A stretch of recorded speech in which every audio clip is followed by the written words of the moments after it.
nga pala si Lyndon Romano, isang OFW, isang member din ng SWA.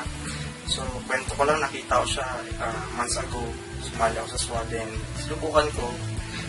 Ngayon, sobrang happy ako sa naging achievements ko, nakatulong ko sa family, nakapag-renovate ng bahay, ng gadgets.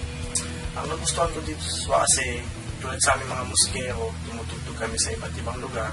So, madali siyang gawin. Kahit full ng gamit, pwede basta may internet at Facebook. So, ngayon gusto ko lang share sa inyo yung achievements ko as a SWA member. Tingnan natin ito.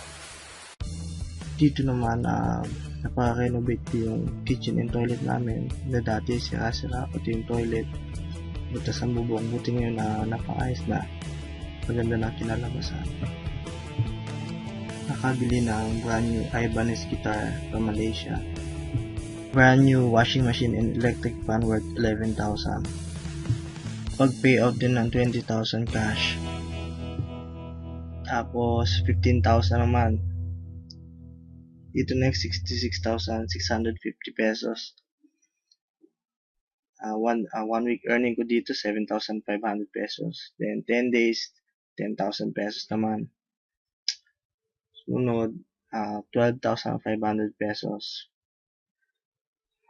Dito naman 83,850 pesos. So, final words, nakita mo na yung achievements ko. Biro mo, 2.5 lang yung nilabas ko, isang beses lang yun. Nalugi ba ako? Di ba hindi? So, payo ko lang, huwag kang matakot na mag-join kasi kami nagsimula din namin sa wala, as in zero, wala kaming alam. Alam mo yun?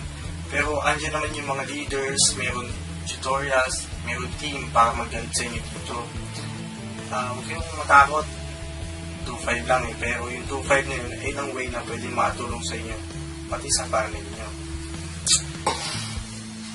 So, take action, join now.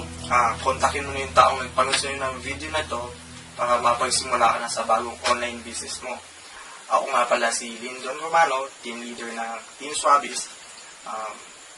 I hope patulungan ka din ng magandang online business na to.